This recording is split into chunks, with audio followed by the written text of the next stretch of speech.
Subhanahu wa ta'ala. Kita nak kena bercakap dengan hati kita, kita nak kena sebut dengan hati kita. Jadi amalan hati adalah paling mulia, paling utama jika nak dibandingkan dengan amalan yang bentuk zahir itu sendiri. Hasil daripada hati yang kita kata yang kuat ini akan timbullah tawakalnya kepada Allah Subhanahu wa ta'ala. Dia tak akan peduli dah orang nak kata apa, katalah. Orang nak ejek pun ejek lah. Kita tengok dengan segi tawakal para awliya, para nabi Allah Subhanahu wa ta'ala. Cuba bayangkan tuan-tuan perempuan, apa yang ada pada Nabi Nuh alaihi salam. Diperintahkan oleh Allah Subhanahu wa ta'ala untuk buat kapal di atas puncak bukit. Macam kita hari ni suruh buat bot kapal pindah atas puncak Gunung Reyang tu, naik atas puncak Gunung Reyang tu, buat bot di situ. Apa masyarakat akan kata? Confirm 100% gila, 100% gila. Tetapi bagaimana akidah yang ada pada Nabi Nuh alaihi salam? Sebab itu perintah Allah. Ini cabaran yang cukup tinggi. Cabaran perintah Allah yang kita kata di luar kemampuan akal kita, tak mampu nak fikir. Nabi Nuh dah berdakwah 99 tahun. Tak cukup dengan kita 99 tahun, masa yang panjang. Bahkan diperintah oleh Allah kemuncak keimanan Nabi Nuh AS suruh buat kapal atas puncak bukit. Cuba bayangkan nak siap kapal ni bukan sehari, bukan sebulan, mungkin makan masa tahun. Kapal yang besar atas puncak bukit. Cuba bayangkan tiap-tiap hari cumuhan yang dikenakan kepada Nabi Nuh AS oleh kaum dia. Tetapi segi keimanan, dari segi tawakal Nabi Nuh AS tidak berganjak. Sebab itu adalah perintah Allah Subhanahu wa ta'ala. Akhirnya lihatlah kebenaran Allah Subhanahu wa ta'ala. Fa idza arada syai'an an yakula lahu kun fayakun. Yang logik akal tak boleh fikir, bila Allah nak saja jadi. Yang mana ketika itu Allah pancarkan air daripada bumi, Allah turunkan hujan yang lebat, akhirnya berlaku banjir yang besar. Yang ada yang terawang ketika itulah kapal Nabi Nuh AS. Cuba bayangkan Nabi Ibrahim AS, dalam kita menikah yang dah lama tak dapat anak, tiba-tiba dah dapat anak di usia yang kita kata usia yang tua. Tiba-tiba diperintahkan oleh Allah Subhanahu wa ta'ala untuk sembelih Nabi Ismail alaihi salam. Nak sembelih, dah kita kata nikah tak dapat anak, dah dapat anak dah besar, nak sembelih anak pula. Tapi akidah yang ada pada Nabi Ibrahim alaihi salam sampai ke tahap itu tak berganjak. Nabi, kita kata Nabi Ibrahim, termasuk juga kita kata ujian yang kena kepada Nabi Ibrahim AS ketika mana ditangkap, dihumbankan ke dalam api, maknanya dalam timbunan api yang begitu tinggi, yang kita kata yang sampai setengah menyatakan sampai panasnya sampai satu batu dilontarkan. Nabi Ibrahim dalam keadaan kita kata guna macam lastik, macam terbih tu, dilempar ke dalam sana. Bagaimana keadaan Nabi Ibrahim alaihissalam? Qulna ya narukuni bardan wa salaman ala Ibrahim. Keyakinan inilah yang ada pada nabi-nabi Allah Subhanahu wa ta'ala. Asas akidah inilah yang kita kata yang ada pada generasi sahabat. Pergi perang, tahu musuh, tahu kematian, tetapi tak berganjak ke belakang, terus bertempur dengan musuh Allah Subhanahu wa ta'ala. Dalam keadaan Sayyidina Mus'ab radhiyallahu anhu tangannya terputus dalam keadaan memegang panji-panji Islam. Tangan kanan putus, pegang tangan kiri, tangan kiri putih, peluk bendera sampai tetap di tengkuk, jatuh disambar oleh Sayyidina Ali. Inilah akidah yang ada pada sahabat. Tawakal mereka tinggi dengan Allah Subhanahu wa ta'ala. Kalau kita suluh balik tengok kita ni duduk tang mana, tuan-tuan. Hasil kita tadi, hati mereka dengan Allah Subhanahu Wa Taala, keyakinan mereka dengan Allah Subhanahu Wa Taala, takutnya mereka dengan Allah Subhanahu Wa Taala, inilah yang afdal. Rasa takut kita dengan Allah Subhanahu Wa Taala, dan kita rasa kita takut dengan Allah Subhanahu Wa Taala, inilah zikir yang paling afdal. Zikir yang paling afdal, zikir yang kita rasa kita takut dengan Allah Subhanahu Wa Taala. Hari ni kadang-kadang kita berzikir sampai rumah berkocak, tapi tak timbul rasa takut dengan Allah Subhanahu Wa Taala. Zikir yang sebenarnya, zikir yang kita rasa takut, rasa gerun dengan Allah Subhanahu Wa Taala. Apabila disebut dengan nama-nama Allah Subhanahu Wa Taala, dia rasa takut dengan Allah Subhanahu Wa Taala. Inilah zikir yang perlu kita ikut, yang perlu kita proses, yang perlu kita usahakan dengan kita berzikir dengan rasa takut dengan Allah Subhanahu Wa Taala. Hari ni kita dah berzikir rasa nak puas, rasa nak puas, rasa nak seronok, tak sampai lagi, tuan-tuan. Amalan hati, zikir yang mana? Zikir yang rasa takut dengan Allah Subhanahu Wa Taala. Apabila berzikir saja, dengan keadaan badan mereka menggigil, dalam keadaan kita rasa getar seluruh tubuh badan. Ini kita dah berzikir, pi tahlil orang mati tu, berzikir la ilaha illallah punya darah, tapi tak berasa apa kata dia nak mati. Pi zikir, buat tahlil orang mati tu, tapi tak berasa pun dia nak mati. Maksudnya tidak ada persiapan dia sendiri untuk nak berhadapan dengan kematian. Dalam keadaan kita tahu bahawa Allah sebut fa idza jaa ajaluhum la yasakhiruna sa'atan wa la yastaqdimun. Apabila sampai ajal saja, tak boleh buat apa dah, tuan-tuan. Cuma baru balik Mekah pada 2-3 hari ni, Allah pilih seorang hamba Allah Ta'ala pergi sana, baru selesai tawaf, selesai saat umrah, selesai sempurna umrah, Allah bagi penat sikit, meninggal. Satu habuan ni cukup baik, meninggal di lepas buat umrah. Kita tahu lepas umrah ni al-umrah kafarah. Dengan mengerjakan umrah, Allah akan mengampunkan dosanya. Dah meninggal di, kita kata lepas melaksanakan umrah, lepas tu di sembahyang dalam Masjidil Haram, lepas tu kita kata dah sembahyang. Biasa waktu maghrib memang ramai sembahyang Masjidil Haram, lepas tu ditanamkan di tanah haram lagi. Ini anugerah Allah Subhanahu Wa Taala. Kita pula macam mana? Diri kita macam mana? Pernah berlaku orang mati dalam keadaan sujud dengan Allah Subhanahu Wa Taala, tapi kadang-kadang kita pi tahlil, boleh makan kenyang, kadang-kadang belahak pun tak bunyi alhamdulillah. Kadang-kadang makan tak sedap, Allah bunyi pula. Ini bagaimana iman kita dengan Allah Subhanahu Wa Taala, bagaimana akidah kita dengan Allah Subhanahu Wa Taala. Sepatutnya akidah kita kata dengan berzikir tadi, berzikir yang kita kata yang rasa takut kita dengan Allah Subhanahu Wa Taala. Inilah keimanan yang sebenarnya. Di samping yang sama juga dalam kita kata berzikir, dalam kita menginfakkan harta kita dengan Allah Subhanahu Wa Taala, memberi nafkah dan sebagainya, kita rasa bahawa kita bimbang-bimbang, takut-takut amal kita ini tidak diterima oleh Allah Subhanahu Wa Taala. Kita dalam memberi, hak tak beri lagi teruklah. Ni dalam duk beri, dalam menurut, duk bagi sumbangan, tapi rasa takut amalan kita tidak diterima oleh Allah Subhanahu Wa Taala. Inilah keimanan yang ada pada orang-orang salihin.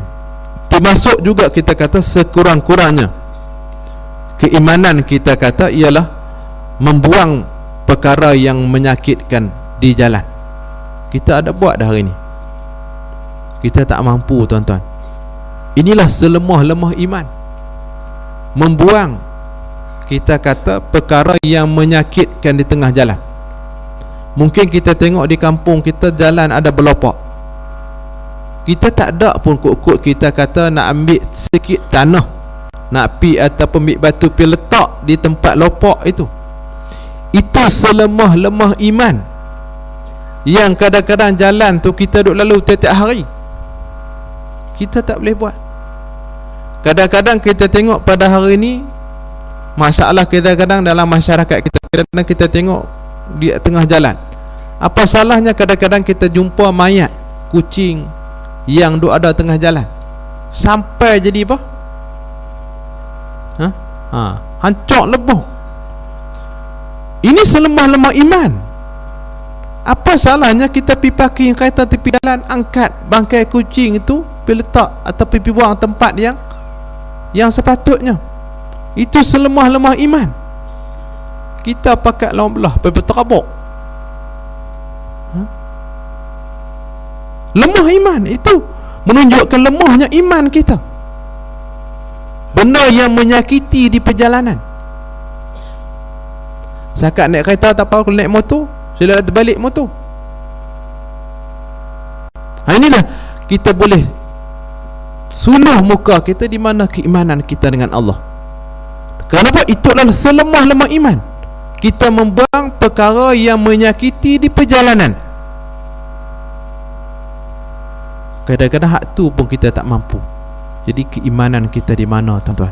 Bukan setakat tu, bahawa bahkan kadang-kadang kita kalau jalan tu, kalau di tanah-tanah kampung kita, bukan setakat nak peluas jalan, bahkan nak berkecil jalan lagi. Kalau pagar tu himpit lagi hak jalan tu, bagi cukup-cukup kereta pun nak sisih tak boleh. Ini iman yang ada pada diri kita. Adapun kalau sahabat, kalau orang beriman, inilah peluang aku untuk dapat pahala. Selagi mana jalan ini digunakan oleh Allah, oleh manusia, tak masuk manusia, binatang pun lalu di situ, selagi itulah pahala aku akan diberi oleh Allah Subhanahu Wa Taala. Jauhnya keimanan kita dengan Allah Subhanahu Wa Taala. Akhirnya yang ada pada diri kita yang akan merosakkan kepada kita, sampailah apabila tak, benda yang menyakiti di tengah jalan pun kita tak mampu, datanglah kepada kita dengan sifat nifak, sifat yang keji. Akan timbullah sifat takabur kita dengan Allah Subhanahu Wa Taala. Akan timbul penyakit hasad dengki, akan timbul penyakit bakhil dan sebagainya. Jadi nak buang penyakit ni, paling lemahnya sekali kita nak kena menghindarkan perkara yang menyakiti di perjalanan. Tengok kayu ataupun benda jatuh tengah jalan, kita tolong angkat, pergi letak tepi. Itulah selemah-lemah iman yang ada pada orang yang beriman dengan Allah Subhanahu Wa Taala. Jadi tuan-tuan puan-puan yang dirahmati Allah, apa-apa,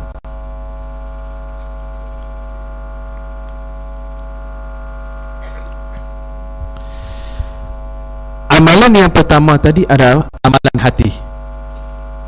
Amalan yang kedua adalah amalan dalam bentuk zahir, dalam bentuk zahir kita. Jadi sesungguhnya kewajipan Muslim ialah berusaha untuk berakhlak dengan semua cabang iman. Imannya ada banyak cabang yang menghimpunkan semua amalan, sama ada amalan hati maupun amalan anggota. Tidak harus ia berpada kepada salah satu sahaja. Hak ni yang sesat ni, pergi berzikir, masuk dalam bukit dan sebagainya, lepas tu selerak tabah habis, rumah tangga selerak tabah habis. Kadang-kadang dia kira berzikir saja sampai tu tahap na'udzubillah, tuan-tuan. Mai berzikir macam mana dia boleh, dia kata berzikir 100,000, lepas tu orang perempuan tak pakai tudung pun tak apa. Mana sampai kat mana ni? Punya kepercayaan kacau, tuan-tuan. Dia kata iman dah tinggi dah, zikir 100,000 tak pakai tudung pun tak apa dah. Kacau, tuan-tuan. Ni kerana hati saja, dia tidak melibatkan syariat, ilmu syariat tak ada. Muzikir punya baik dah, pergi main jemaah pun tak, pergi semayang jemaah pun tak. Ada betul kan, tuan-tuan? Rasulullah sendiri sampai dalam keadaan berimankan kepada Sayyidina Abu Bakar 17 waktu. Saat-saat nak meninggal itu tak tinggal sembahyang Jumaat. Dalam sejarah menceritakan Rasulullah berimamkan kepada Sayyidina Abu Bakar 17 waktu. Dalam keadaan sakit pun tak tinggal sembahyang Jumaat. Tiba-tiba dengan sebab kita banyak berzikir, banyak berqiyamul lail, main Jumaat pun tak. Banyak mengaji, tak main Jumaat. Tak betul tuan-tuan. Jadi kita sebenarnya iman adalah amal. Iman adalah amal. Kalau ilmu saja tidak ada amalan, tidak akan menjadi satu hasil yang baik. Jadi di sini sebut bahawa hasilnya sebenarnya kita tidak harus kita dengan berpada pada satu saja. Kadang-kadang hati hak satu lagi jenis hak tunjuk ke orang.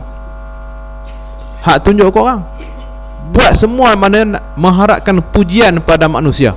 Nak bagi kata dia ni adalah orang pemurah, nak kata dia adalah orang baik, nak kata dia adalah orang yang mana yang selalu bantu orang. Akhirnya lah sekali dia juga akan menjadi manusia yang kufur dengan Allah Subhanahu Wa Taala. Naudzubillah tuan-tuan.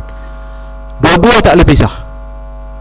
Amalan hati, amalan anggota, kedua-duanya kena ada. Pisah satu saja, dia akan jadi manusia kufur dengan Allah Subhanahu Wa Taala. Akhirnya apabila dah duanya ada, Allah perintahkan kepada kita, hati dah kita lakukan, anggota dah kita kerjakan, masa itulah kita bertawakal kepada Allah Subhanahu Wa Taala. Masa itulah kita berserah diri kepada Allah Subhanahu Wa Taala. Bukan kita buat amalan tu nak jadi kebal. Bukan kita buat amalan tu kerana apa? Kerana nak mengharapkan sesuatu benda. Kadang-kadang orang kita ni hang buat amalan ni hang akan jadi kebal. Hang buat amalan ni hang akan dikasihi oleh seseorang. Tak. Kita buat amalan itu dengan hati kita, dengan perbuatan kita. Selepasnya kita bertawakal kepada Allah, berserah diri kita dengan Allah Subhanahu Wa Taala, dengan kita meminta kepada Allah Subhanahu Wa Taala. Kita buat, kita minta dengan Allah Subhanahu Wa Taala. Minta dengan Allah dengan apa? Dengan sembahyang kita. Kita minta dengan Allah Subhanahu Wa Taala dengan sedekah jariah kita, dengan zakat kita. Kita minta dengan Allah Subhanahu Wa Taala dengan apa? Dengan puasa kita. Ni kadang-kadang dia masuk Syaban dah, tak sedang pun, tak terasa pun. Nak masambut, nak sampai Ramadan tak terasa pun. Rejab, Syaban, Ramadan tak terasa. Adapun para awliya dan para sahabat, inilah bulan mereka melatih diri. Periksa besarnya bulan Ramadan. Hak bulan Rejab, Syaban ni kita kata duk berlatih. Pusat latihan. Kemuncaknya Ramadan. Dan kita kata peperiksaan Ramadan, tawaran yang paling istimewa ialah Lailatul Qadr. Menunggu untuk mendapatkan malam Lailatul Qadar. Bersungguh-sungguh mereka ini di 10 akhir Ramadan itu, bersungguh-sungguh. Dan daripada awal, mula daripada Rejab, mula daripada Syaban, masuk Ramadan, kemuncaknya akhir Ramadan, mereka bersungguh-sungguh sampai tak tidur malam, berqiyamul lail. Ni kita mai 10 akhir Ramadan baru nak mula, lintang pukang habis. Boleh qiyamul lail, kadang-kadang takut subuh terbang, sebab kita mula di akhir. Boleh qiyamul lail, lepas tu esok bunyi macam-macam. Saya tak laratlah semalam berqiyamul lail lah, saya tak laratlah semalam saya bertadarus Quran lah. Bagi orang yang beriman tak ada, bukan tak larat, bahkan dia menyembunyikan segala amal soleh yang telah dilakukan. Kita tengok ada firman Allah Subhanahu Wa Taala. Allah sebut kepada kita, innamal mu'minuna alladhina idza dzukirallah wajilas qulubuhum wa idza tuliyas alaihim ayatuhu zadatuhum imana wa ala rabbihim yatawakkalun. Ni yang pertama. Yang kedua Allah kata alladzina yuqimunas salata wa mimma razaqnahum yunfiqun. Dua. Ulaika humul mu'minuna haqqan lahum darajatun 'inda rabbihim wa maghfiratun wa rizqun karim. Apa maksudnya? Surah Al-Anfal ayat yang ke-22 dan 4. Sesungguhnya orang-orang yang beriman, yang sempurna imannya ialah mereka apabila disebutkan nama-nama Allah Subhanahu wa taala, disebutkan nama-nama Allah serta sifat-sifat Allah Subhanahu wa taala, akan gentarlah hati mereka, akan merasa gerunah mereka. Dan apabila dibacakan kepada mereka ayat-ayat Allah Subhanahu wa taala, apabila dibacakan kepada mereka ayat-ayat Al-Quran, wa idza tuliyat alaihim ayatuhu zadatuhum imana. Tapi kita, iman kita macam ni, apabila dibaca Quran banyak-banyak, iman kita macam mana? Lena. Duduk punya elok-elok, baca Quran banyak-banyak, lena. Tambah iman kita tentu. Tapi iman sahabat ni apabila baca Quran banyak, akan timbullah keinsafan sampai kita kata ayak mata dan sebagainya, rasa gerun, rasa takut, rasa bimbang mereka dengan Allah Subhanahu wa taala. Sebab itu kadang-kadang mereka menjadi asyik baca mereka dengan Al-Quran itu sendiri. Sebab apa? Apabila dibacakan ayat kepada mereka, zadatuhum imana, akan bertambahlah keimanan mereka dengan Allah Subhanahu wa taala. Kita lu dengar baca Quran ini berasa lama. Berasa lama. Kalau kita kata seorang sujud tu berasa lama, bila nak habis tu?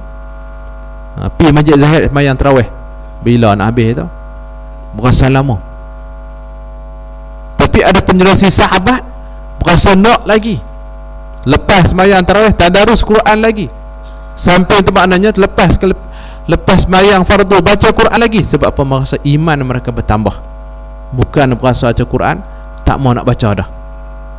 Merasa Quran nak baca lagi, nak baca lagi, khatam Quran nak khatam lagi. Itulah tanda iman dah bertambah. Dan menjadi mereka bertambah iman.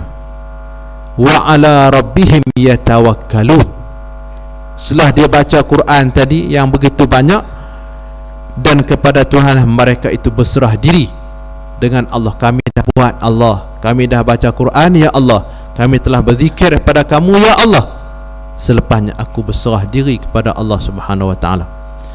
Hasilnya alladzina yuqimuna shalah. Hasil mereka tadi dengan baca Quran, dengan zikir mereka itu, mereka itulah orang yang mendirikan sembahyang. Dia nak sembahyang rasa ringan, tak rasa malas. Hasilnya lagi wa mimma razaqnahum yunfiqun. Hasil pada tadi lagi, dia akan mendermakan sebahagian apa yang telah kami berikan dalam keadaan tak rasa rugi. Bagi sumbangan, derma tu, dia akan fikir mana lagi peluang untuk aku nak buat kebajikan, mana peluang lagi aku nak berderma. Orang minta derma pada, alhamdulillah, terima kasih, tolong mai bagi pahala kat aku.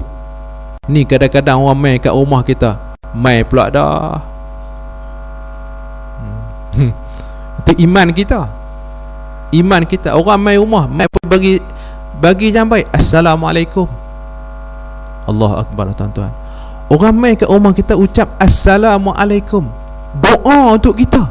Mai di Pakistan ke, mai di pada Thailand ke, mai ke mana pun tak kira, mai kat rumah kita doa untuk kita, assalamualaikum, selamat sejahtera ke atas kamu. Kadang-kadang kita kata mai pula dah. Ya Allah, terbalik kita. Dia tu tak boleh mai kat rumah kita, tak akan nampak pintu pagar rumah kita tanpa izin Allah Subhanahu wa taala. Hakikatnya Pakistan mai kat rumah kita, hakikatnya orang mana tak kira lah siapa yang mai rumah kita, hakikatnya Allah yang hantar mai kat kita, tuan-tuan. Dia tak boleh berjalan kaki sendiri tanpa izin Allah Ta'ala. Jadi jangan kita kata mai pula dah. Cakap mana kita nak bagi. Sebab apa? Dengan dia mai tu kita bagi sumbangan pada dia, kita buang dosa kita, tuan-tuan. wa mimma razaqnahum yunfikun. Dia tak akan sayang kepada harta yang dia bagi. Cuma kita tengoklah, kita tengok nilai dia tu, tengok setakat mana kita mampu kita bagi ikhlas banyak ni, bagi banyak ni, bagi banyak ni, setakat mana kita mampu. Jangan kita kata orang mai tu dalam keadaan hampa. Kita takut bimbang Allah hantar orang tu nak uji kita je, nak uji kita keikhlasan kita. Mungkin dengan sebab doa Assalamualaikum itu Allah terhindar kita daripada bala Allah Subhanahu Wa Taala. Sepatut bala tu nak kena pada kita, tapi dengan sebab kita doa si hamba Allah ini dimakbulkan oleh Allah Subhanahu Wa Taala. Jadi benda ni kita nak kena ambil kira, tuan-tuan. Wa mimma razaqnahum yunfikun. Allah kata lagi, ulaika humul mu'minuna haqqan. Mereka itulah yang mana? Mereka itu tadi yang apabila disebutkan kepada nama Allah, sifat Allah, akan gentarlah hati mereka. Mereka yang macam mana? Apabila dibacakan kepada mereka ayat-ayat Al-Quran, kita akan bertambahlah iman mereka. Dan mereka itulah orang yang rasa ringan untuk melaksana mendirikan sembahyang, dan orang yang tidak ada kebakhilan untuk menginfakkan mereka. Allah kata ulaika humul mu'minuna haqqan. Mereka itulah orang mukmin yang sebenar-benar beriman dengan Allah Subhanahu Wa Taala. Jadi kita nak kena buat, itulah sebenar-benar keimanan kita dengan Allah Subhanahu Wa Taala. Lahum darajat. Dia tak sebut satu. Allah kata lahum, bagi mereka itu yang ada 4 sifat tadi ni, darajat, ada berapa tingkatan-tingkatan inda rabbihim, di sisi Allah Subhanahu Wa Taala. Anugerah lagi daripada Allah, wa maghfiratun. Hak buat 4 tadi ni, Allah akan ampunkan dosa-dosanya. Allah tambah lagi bonusnya, wa rizqun karim. Bahkan Allah kata kami akan kurniakan rezeki yang melimpah ruah kepadanya tadi. Ni cara kita nak tambah rezeki. Rezeki yang paling besar, warizqun karim, ini adalah syurga Allah Subhanahu Wa Taala. Itulah rezeki yang paling besar bagi orang yang melaksana dan mengerjakan 4 perkara tadi, yang jaga tadi. Yang apabila idza dzukirallah wajilas qulubuhum wa idza tuliyas alaihim ayatu zadatum imana. 2. Yang ketiganya, yang keempatnya kita kata wa ala rabbihim yatawakkalun, dan bertawakal kepada Allah Subhanahu Wa Taala. Ni kita buat amal kebajikan, kita berserah diri mengharapkan Allah Subhanahu Wa Taala. Jadi di sinilah peranan kita sebagai seorang Islam.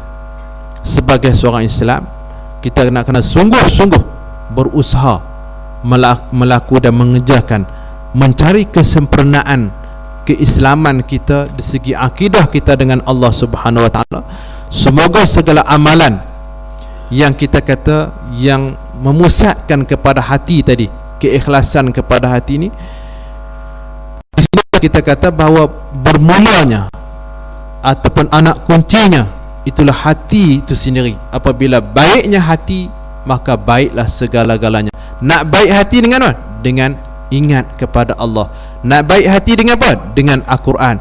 Nak baik hati dengan apa? Dengan bertawakal kepada Allah. Nak baik hati dengan apa? Dengan memperbanyakkan sembahyang itu sendiri. Nak baikkan hati dengan apa? Dengan menginfakkan harta kita pada jalan Allah Subhanahu Wa Taala. Jadi tuan-tuan, sampai tuan-tuan duk mengaji, tengok tadi baik duk berjalan kot di belakang tuan-tuan semua tu, itu satu jalan untuk kita melengkapkan 5 perkara ni tuan-tuan. Dah mengaji, kita bagi infak, kita belanjakan pada jalan Allah Subhanahu Wa Taala. Pada harta kita kata tengok paksi dengan darah hadis dan banyak lagi sumbangan-sumbangan yang telah lakukan. Maka dengan demikian tuan-tuan, ilmu yang tuan-tuan mengaji ni dah betul dah. Dah betul dah. Ilmu dan amal. Jangan duk tunggu lepas ni, lepas saya kaya baru nak bagi sumbangan. Kita bimbang kaya kita bukan kita bagi sumbangan, bahkan berhabis lepas ni. Jadi kita bagi setakat mana? Hari ni sikit, esok sedikit, lusa sedikit. yang pastinya inilah kita kata akan mendapat pengampunan daripada Allah. Bahkan Allah nak tambah hak kita bagi tadi, kita bagi. Allah nak tambah kata warizqun karim, rezeki yang paling banyak lagi. Sebab Allah kata mathalul ladzina yunfiquna amwalahum fi sabilillah kamathali habatin ambatas sab'a sanabil. Perumpamaan harta yang telah kita belanjakan pada jalan Allah Subhanahu Wa Taala, sebiji padi, sebiji benih letak di atas bumi, tumbuh pokok, keluar 7 tangkai, tiap-tiap tangkai 100. Itulah perumpamaan ganjaran yang dijanjikan oleh Allah Subhanahu Wa Taala. Jadi tuan-tuan puan-puan, sebagai penutup kepada kita, iman disebutkan oleh Rasulullah sallallahu alaihi wasallam, al-imanu bid'un wa sab'un atau bid'un wa sittuna syu'bah, fa afdaluha qawlu la ilaha illallah wa adnaha imatatul adha 'anit tariq wal haya syu'batun minal iman. Sadaqa Rasulullah sallallahu alaihi wasallam. Iman itu Rasulullah kata ada 70 cabang. Banyak. Nak jadi baik ni banyak, nak kena buat banyak. 70 cabang. Dan sebahagiannya disebutkan bahawa ada 60 cabang lebih. Dan yang paling afdalnya adalah kalimah la ilaha illallah. Sebut daripada la ilaha illallah, tidak ada Tuhan yang disembah, tidak ada Tuhan yang berlakukan penyerahan diri melainkan Allah. Tidak ada Tuhan yang lebih besar melainkan Allah. Tidak ada Tuhan yang disembah, penyerahan diri melainkan Allah. Tidak ada Tuhan yang diminta melainkan Allah Subhanahu Wa Taala. La ilaha illallah. Cuma hari ini kita nak kena faham apa tuntutan la ilaha illallah.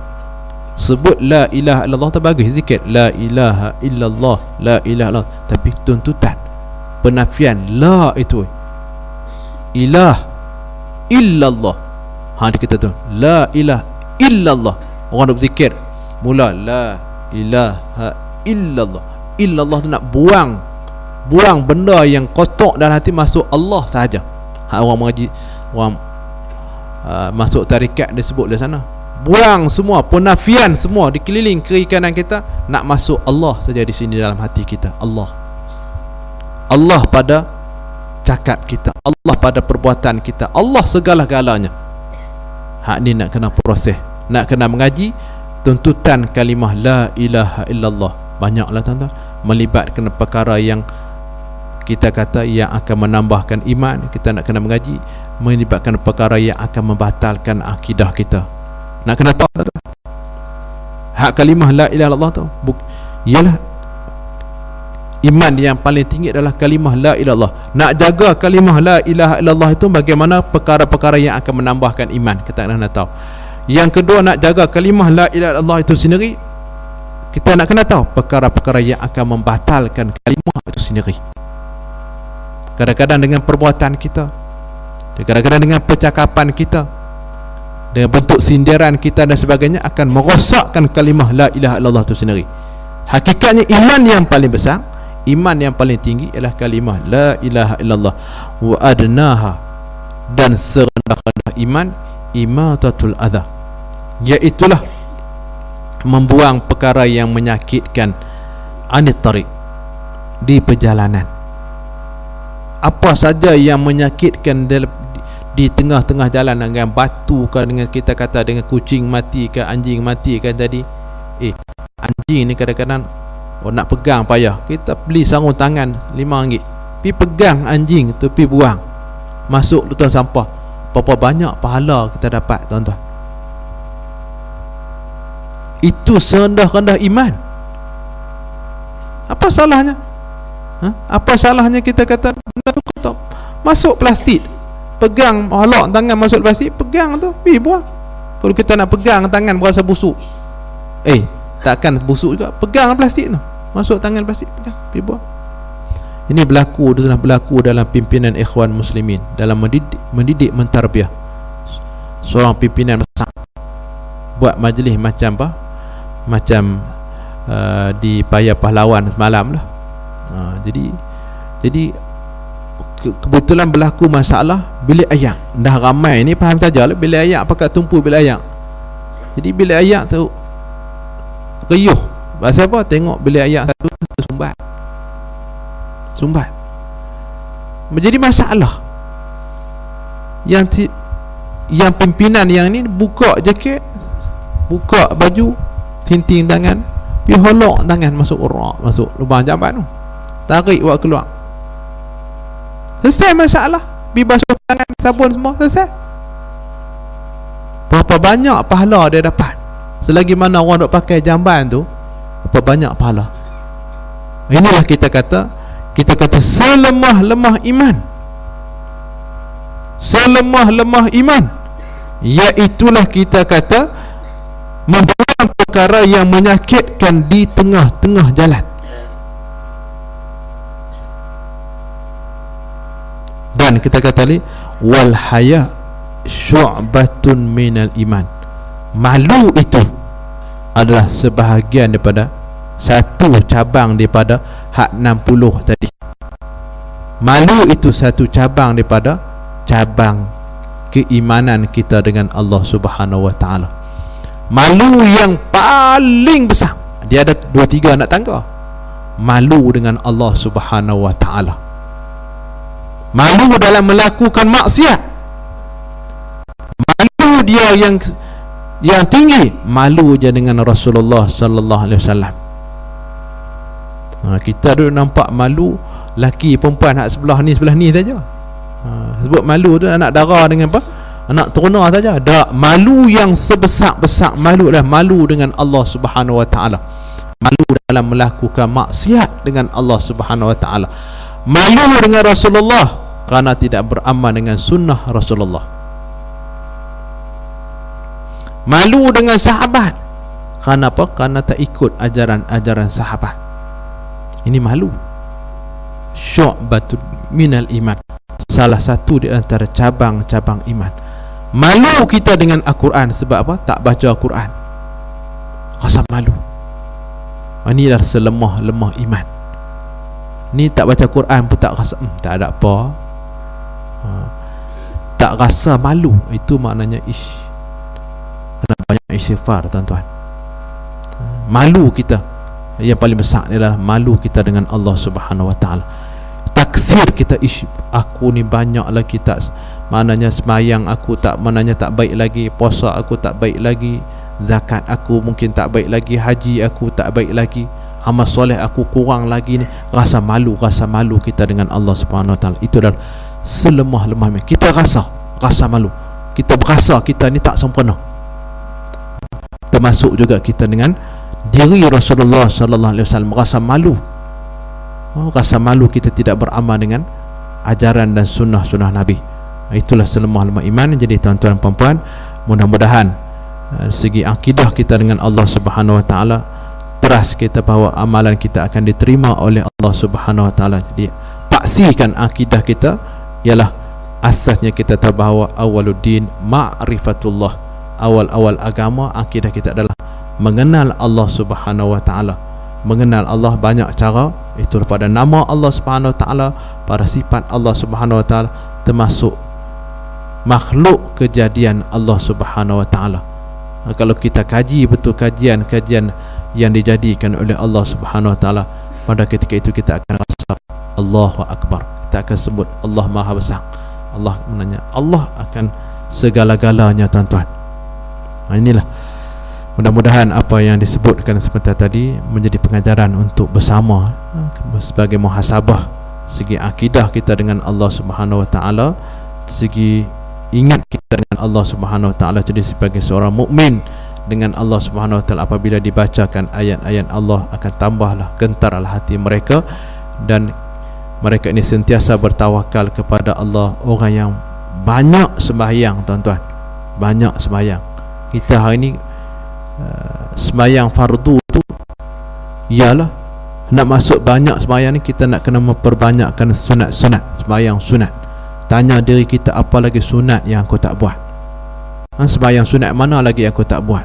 Macam katalah semalam tu, Kita tahu sehari Jumaat ni afdal kita ialah sunnah Nabi baca surah Kahfi daripada awal sampai habis. Jadi apabila kita boleh baca sekali Kahfi daripada awal sampai habis, alhamdulillah aku telah berjaya beramal satu sunnah Nabi. Itu dia.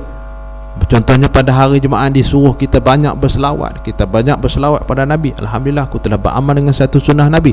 Ini rasa maknanya rasa keimanan kita. Termasuk kita kata tadi, wa mimma razaqnahum yunfiqun. Mereka itu juga orang yang fikir lagi mana peluang yang aku nak buat kebajikan dengan Allah Subhanahu Wa Taala. Peluang nak buat kebajikan dengan Allah Subhanahu Wa Taala. Ana pun nak bagi peluang kepada tuan-tuan, cuma tak siap lagi. Yang mana ada nak buat sekolah baru di pondok ana lah, di pondok Tuan Guru Haji Sa'ad Lepai. Kami dah beli tanah, cuma bayar tak habis lagi. Yang sebahagiannya untuk tuan-tuan tolong bayar. Tuan-tuan perempuan bagi peluang. Hak kami dah buat dah, nak bagi peluang lagi pada tuan-tuan untuk buat jariah tanah. Kami buat jualan tanah wakaf, cuma resip tak siap lagi lah. Proses tu tukar nama dah ada dah, untuk kita perbesarkan lagi untuk bangunan sekolah tahfiz di pondok Tuan Guru Haji Sa'ad Lepai. Sebelah tu juga, sebelah saja, lebih kurang 2 relung lebih lah.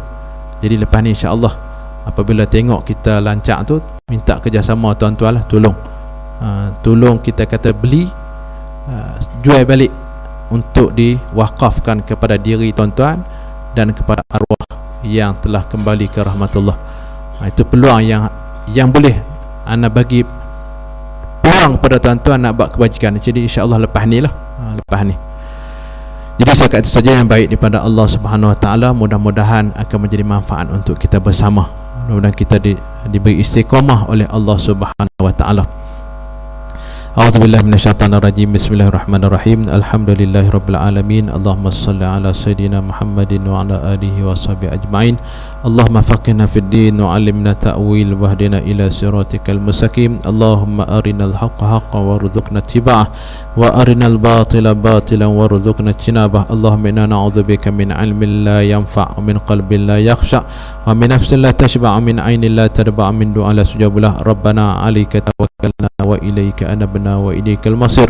Allahumma taqabbal, Allahumma ya muqallibal qulubi sabbit qulubana wa aqwalana wa af'alana ala dinika wa ala ta'atika wa ala millati nabiyyika wa habibika Muhammad sallallahu alaihi wasallam. La ilaha illa anta subhanaka inna kunna minadh zalimin. Allahumma amin amin. Alhamdulillahi rabbil alamin. Man amila salihan falinafsihi wa man asaa fa 'alaiha wa ma rabbuka bidhallalil 'abid. Wa billahi taufiq hidayah. Wassalamu alaikum warahmatullahi wabarakatuh.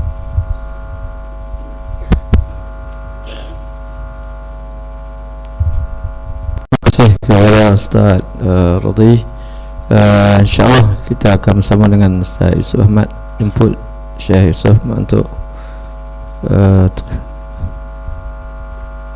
InsyaAllah pengumuman masuk di Majlis Tanah Ustaz Zainal Asri dengan Ustaz Syekh Naim.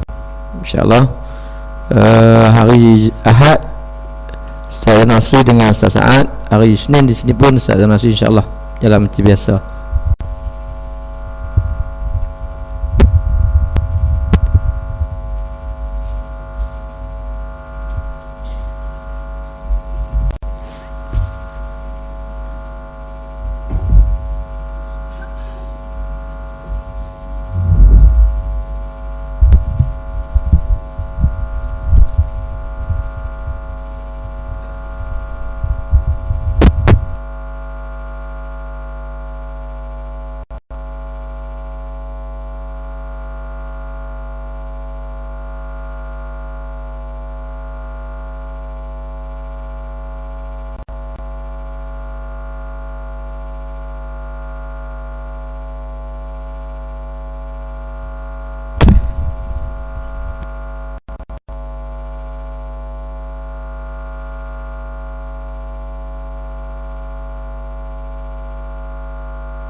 Assalamualaikum warahmatullahi wabarakatuh. Bismillahirrahmanirrahim. Alhamdulillahi rabbil alamin. Nahmaduhu wa nasta'inuhu wa nastahdihi wa nastaghfiruh wa natubu ilaih. Wa na'udzu billahi min syururi anfusina wa min sayyiati a'malina. May yahdihillahu fala mudhillalah wa may yudlil fala hadiyalah. Asyhadu an la ilaha illallah wahdahu la syarikalah wa asyhadu anna Muhammadan abduhu wa rasuluh.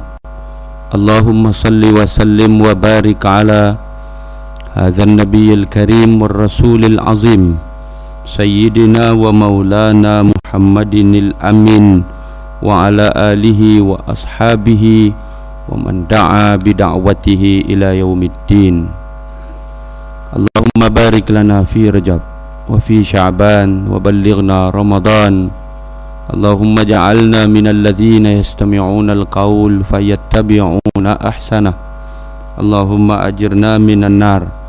Allahumma amin. Ini dikasihi Cikgu Soekarno, seterusnya muslimin muslimat, warga Paksi, mudah-mudahan semuanya kita dirahmati oleh Allah Subhanahu wa taala. Alhamdulillah, pada pagi Jumaat penuh berkat ini kita sama-sama rafakkan syukur lagi kehadrat Allah Subhanahu wa taala, panjangkan umur kita sampailah saat ini dalam keadaan sihat tubuh badan, diselamatkan kita daripada tipu daya dunia, daripada sibuk dengan dunia, sehinggalah dengan rahmat dan kasih sayang Allah itu kita dapat berada di dalam majlis ilmu, dalam kebun surga di Paksi kita ini pada pagi ini.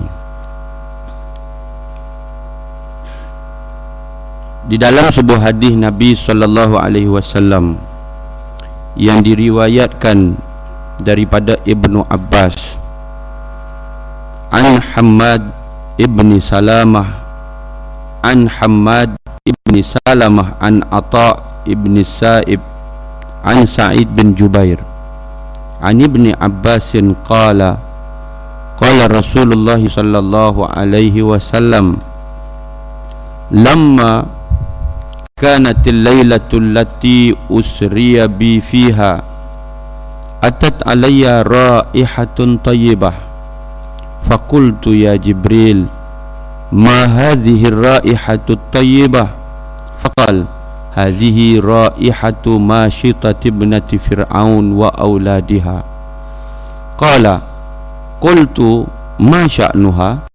Qala baina hiya tamshitu ibnata fir'aun zata yaumin id saqatatil midra min yadiha faqalat bismillah faqalat laha ibnatu fir'aun abi qalat la walakin rabbi wa rabbu abiki Allah. Qalat ukhbiruhu bidzalik? Qalat na'am. Fa akhbarathu fada'aha faqal ya fulanah wa inna laki rabban ghairi? Qalat na'am rabbi wa rabbuka Allah. Fa amara bi baqaratin min nuhasin fa uhmiyat summa amara biha an tulqa hiya wa auladuha fiha. Qalat lahu inna li ilaika hajah. Qala wa ma hajatuki?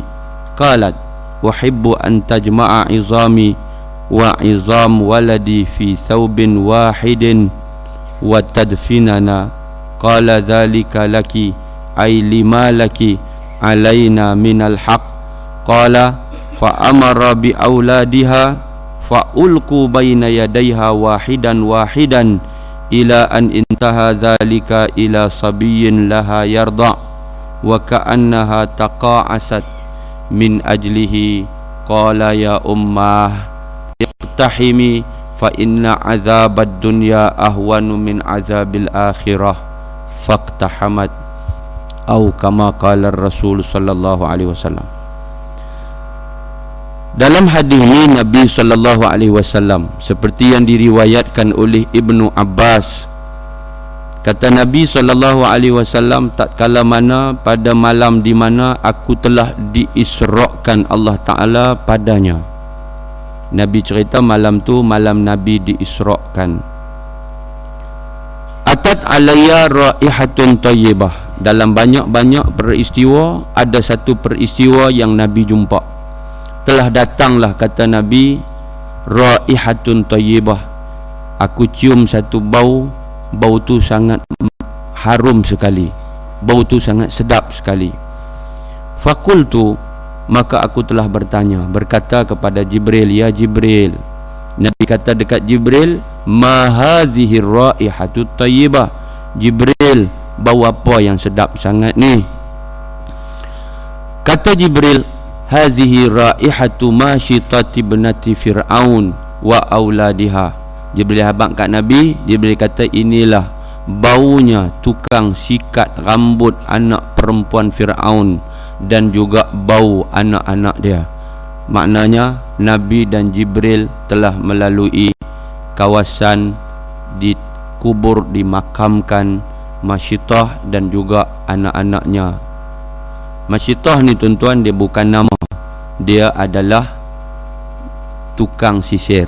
Daripada miston lah, atau midra ni makna dia tukang sisiang. Jadi Masyitah, bila disebut Masyitatun, makna tukang sisiang. Kita pergi ambil, bubuh jadi nama, tak ada masalah.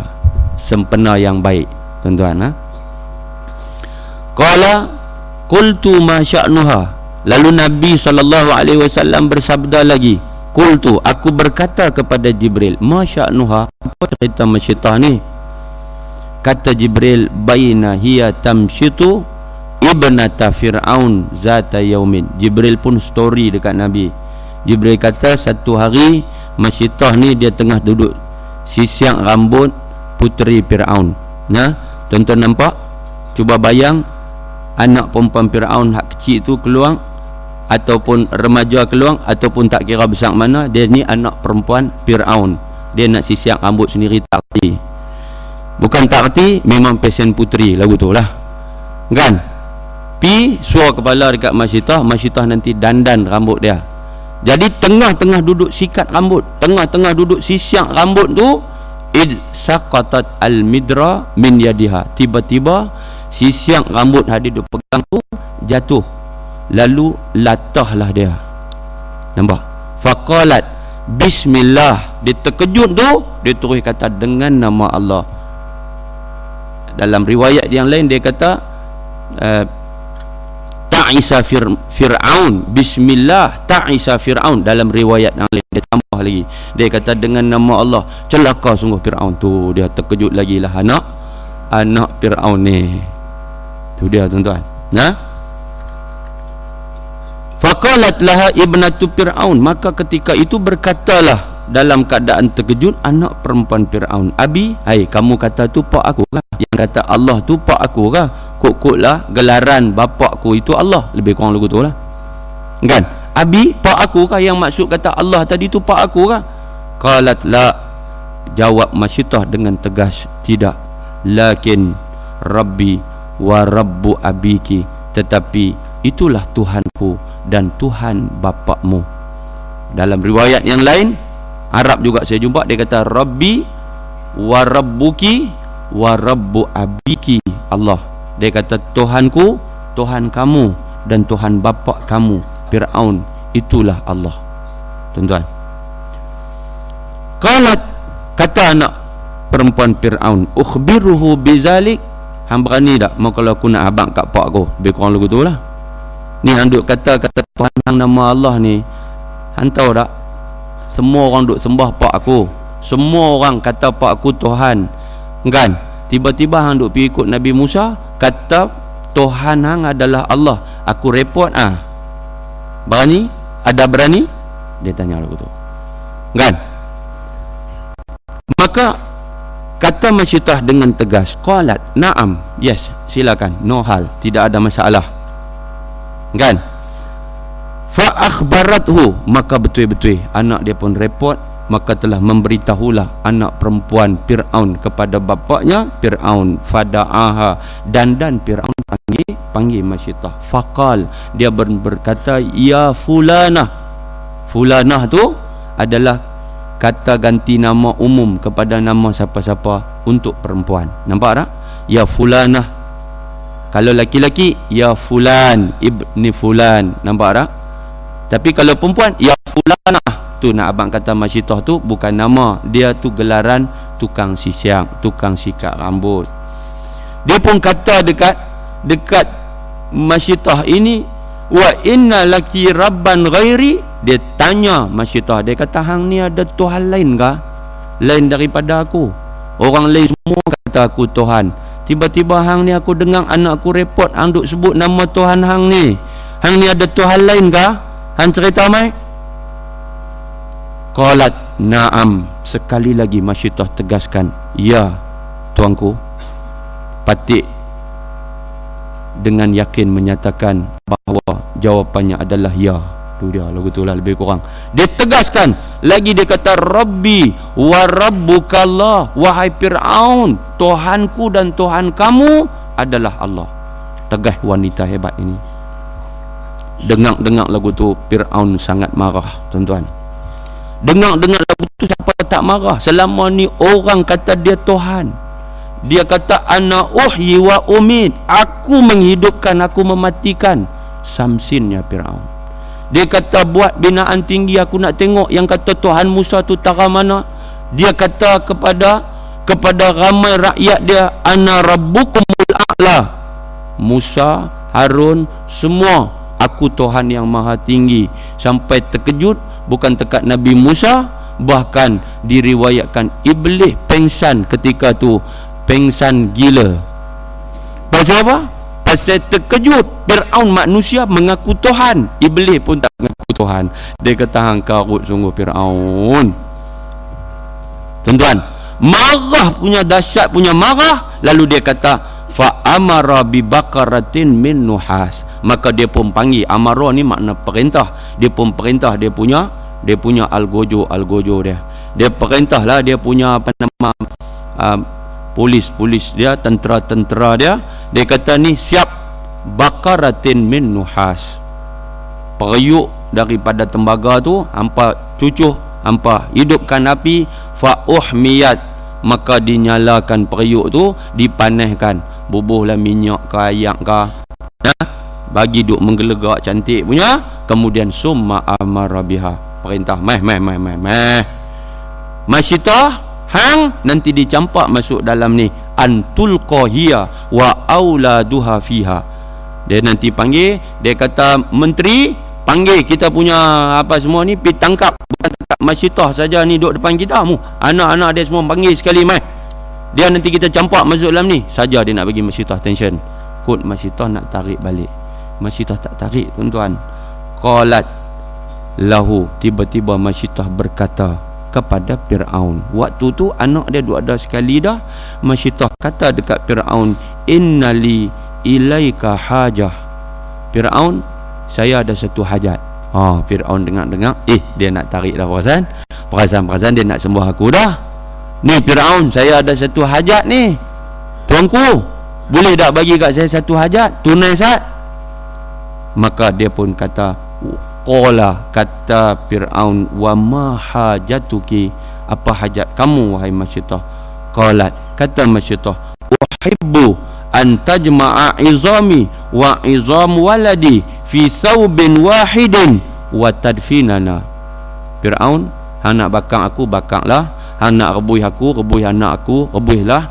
Nama kata aku nak tarik, tidak sama sekali. Aku tetap dengan pendirianku, biarlah kami pergi demi mendapat keredaan Allah. Lebih kurang lagu tu lah. Dia bagi tarbiyah sikit.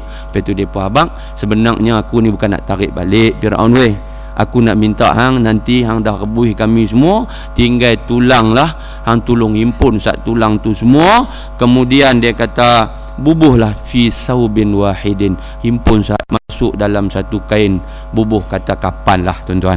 Hang buh dalam satu kain, wa tadfinana, kemudian hang tolong tanam kami. Tanam sekali. Fir'aun dengar lagu tu, Dia pun kata zalika laki lah, tak apalah dah, kalau hang lagu tu hang pun sanggup mati, tak apalah, aku janji, dia kata alaina minal haq, dia kata janji aku akan tepati. Tu dia tuan-tuan. Qala fa amara bi auladiha, maka dia pun perintah hak mula-mula anak dulu. Anak dulu saja nak seksa, nak bagi masyitah ni tension, nak bagi masyitah menderita jiwa, hati dan perasaannya, biar luka berdarah tuan-tuan, maka diperintah anak dulu. Ada riwayat cerita sampai 3-4 orang anak dia. Tentu anak besar dulu lempak masuk kan. Tuan-tuan bayangkan, mak ni duk tengok ni, mak duk tengok. Tentu mak dia kata nak anak duk meronta. Nak ingat tarbiyah mak duk bagi dekat kamu. Ingat pesan ayah dulu. Ingat kita adalah orang yang beriman. Anak, mak sayang pada kamu nak. Tapi ingat kasih cinta kita pada Allah, taat setia kita pada Allah.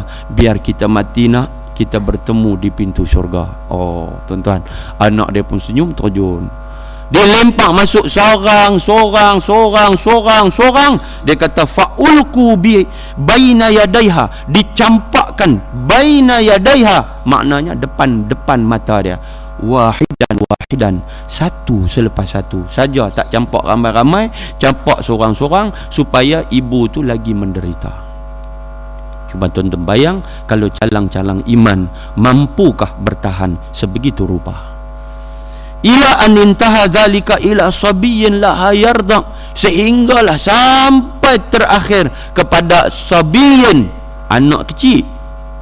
Sabiyyin ni la yarda, kecil besar mana? La yarda, bagi masyitah dia duk menyusu. Makna anak kecil tengah duk menyusu.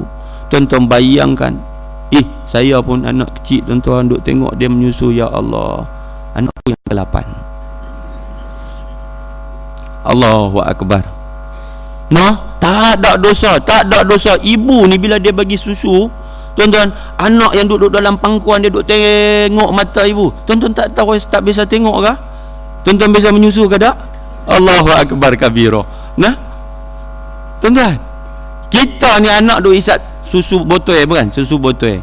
Dah orang kemah kerja jauh payah nak perah susu lah apa-apa lebih kurang, lah kering pergi tu ya, susu botol kita duk bagi tu, letak dia duduk di atas pangku tu, dia duk tengok mata macam dia duk menyusu mak dia. Dan 2-3 hari tu ni kita duk tengok lagu tu, dia duk tengok, tangkap. Pasal apa? Nak abang sayangnya kita pada dia, nampak dalam mata anak kecil tu sayang dan cintanya dia pada kita.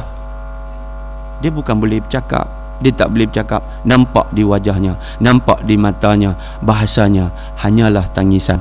Tu dia tuan-tuan, bila dia duduk kelupuk tu dia kaki tangan dia tuan-tuan, dia duduk abang kata dia lapang, sumbat habis hak yang sarung tangan dengan sarung-sarung tangan masuk dalam mulut. Allahu Akbar tuan-tuan. Bayangkan orang lempak anak kot pergi jalan, saya tak faham. Tu anak masyitah ni menyusu badan, anak masyitah menyusu dekat masyitah. Pada ketika itu masyitah jadi lagu mana? Wa ka'annaha taqa'asat. Taqa'asat ni lebih kurang bahasa dia taradud. Dia jadi macam ragu-ragu. Taqa'asat ni dia jadi macam ragu. Dia seolah-olah bila sampai peringkat anak kecil tu, bila sampai lagu tu dia jadi belah, dia jadi terlalu hibah. Dia tak tahu nak abang apa dalam diri dia waktu tu, pasal sayangnya dia pada anak dia. Tu dia tuan-tuan, ka'annaha taqa'asat min ajlihi, kerana kesian pada anak yang kecil itu. Tiba-tiba tuan-tuan, qala, anak masyitah hak kecil menyusu ni berkata-kata. Tu dia tuan-tuan, anak kecil ni bercakap, ya Ummah, wahai ibuku, iqtahimi, terjun mak, terjun, teruskan mak, terjun. Fa inna azabad dunya ahwanu min azabil akhirah. Mak, sesungguhnya azab dunia ni mak kecil aja, azab dunia ni ringan aja, azab dunia ni sikit aja banding azab akhirat yang sangat berat. Fakta hamad, terjun dia dengan anak dia yang kecil. Muslimin muslimat yang dirahmati oleh Allah Subhanahu wa taala sekalian, apa pengajaran? Saya tak tahu kita dah baca tak dah baca, tapi minggu ni bukan minggu saya, minggu ketiga. Kalau dan, kita baca kitab. Tak dan, ni ilmu kita pagi ni. Boleh? Nombor satu, hebat tak iman masyitah? Saya nak tanya. Hebat sekali. Kalau calang-calang iman dalam dada seorang wanita itu lemah, kalaulah dalam dada masyitah tu imannya lemah, maka mampukah dia bertahan dan berterus terang sedemikian rupa? Tentu tak mampu. Nampak? Dia seorang wanita yang beriman, gagah akidahnya, kukuh keyakinannya, mantap sekali keimanannya. Dia melangkah dengan keimanan, keyakinan. Dia masuk kerja dalam istana Fir'aun. Dia setia melaksanakan tugas. Tapi tang keimanan itu hak dia, tapi dia kerja dengan Fir'aun. Tuan-tuan, dia sikat rambut anak masyitah, macam tu dia duk buat. Tapi dah Allah takdir, likulli syai'in sababa, bagi tiap suatu ada sebab. Sebab nak jadi kisah yang hebat ni, satu hari dia duduk sikat rambut, pum, kata daripada wanita yang hebat akidah masyitah ni, jatuh sikat, lalu dia latah. Nak abang jenis latah ni selalunya perempuan, kan? Ada juga orang laki-laki latah, tuan-tuan, jangan kata tak ada. Ada, bukan tak ada. Orang cucuk ya, dan bunyi macam-macam. Tapi ramai hak latah ni jenis tuk-tuk, mak-mak, hak tua ramailah latah, hak muda jarang berlaku. Tapi kumpulan latah ni nampak tak berapa banyak dah dalam generasi Melayu baru. No? Tapi kalau takdir ada di antara kita yang latah, maka hendaklah minta kepada Allah hidayah dan taufik, supaya bila latah jadi macam masyitah. Apa dia? Latah sebut nama Allah.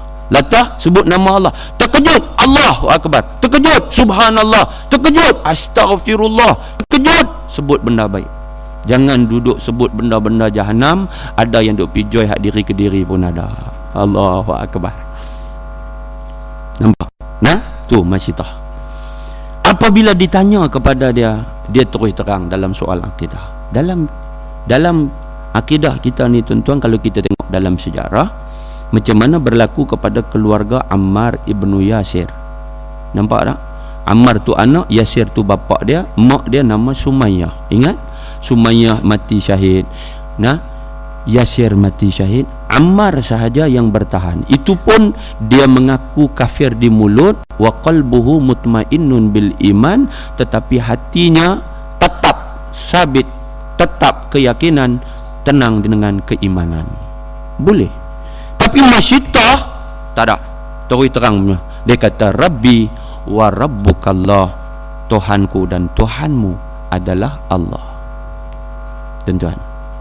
Tuan-tuan bayangkan bagaimana seorang wanita yang bernama, orang kita panggil masyitah ini, tuan-tuan, macam mana dia boleh mampu bertahan duduk dalam keadaan dia seorang-seorang dipanggil menghadap Fir'aun dan pemuka-pemuka dia. Dia ditanya dan dia dengan keyakinan memberikan jawapan, Rabbi wa rabbukallah.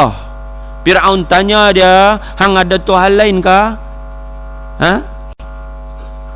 Dalam riwayat yang lain dia kata, awalaki rabbun ghairi, awak kamu ni ada Tuhan kah lain pada aku ni? Orang lain semua kata aku Tuhan, tiba-tiba hang piduk kata ada yang lain sebagai Tuhan. Dia tanya, padahal dia dengar dah.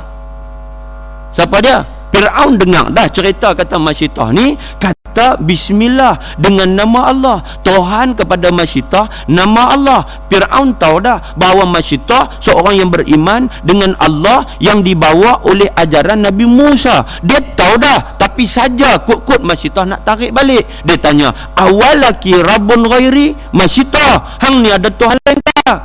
Kut-kut masyitah nak tarik balik. Dia bagi can nak tarik balik, tapi masyitah tetap kata, na'am, ya, saya ada Tuhan lain. Rabbi wa rabbukallah. Riwayat lain kata, Rabbi wa rabbu abiki wa rabbukallah. Rabbi wa rabbuki wa rabbu abiki Allah. Ketika dia menjawab kepada putri Fir'aun di depan Fir'aun dengan jelas, dia kata, Rabbi wa rabbukallah, Tuhanku, Tuhan kamu wahai Fir'aun adalah Allah. Ketika mana Fir'aun ugut dia dengan ancaman untuk dibunuh, dia rebus hidup-hidup dia dan anak-anak dia, dia boleh berpeluang tarik. Dia masih ada peluang untuk tarik, tapi dia no retreat, no surrender. Nah, dia tidak sekali-kali mengundur ke belakang. Ini soal akidah. Biar aku mati kerana mempertahankan akidah. Hebatnya iman, akidah yang ada di dalam dada seorang perempuan yang kita panggil Masyitah ini. Tuan-tuan muslimin, muslimat yang dirahmati Allah, selalunya orang perempuan bila dikaitkan dengan kasih dan sayang kepada anak-anak, anak-anak itu adalah segalanya dalam hidupnya. Betul tak? Kan? Allah, Rasul, suami, anak-anak. Bahkan kadang-kadang suami pun pelantimpai tepi, anak duduk, anak. Dia kira anak dia, abang ni duk kira abang. Anak abang tak pernah fikir. Siapa dia fikir ni? Saya ni bang, saya. Oh, anak. Nak abang kata ibu tu dengan anak tak tahu nak cerita. Pasal apa? Memang betul pun. Ibu begitu rapat dan dekat dengan anak. Kerana sebelum anak keluar mai atas dunia, anak duduk dalam perut ibu 9 bulan 10 hari. Betul tak? Ibu dengan bapa, ibu jauh, pengorbanannya jauh lebih besar daripada anak. Macam mana dia tak rapat?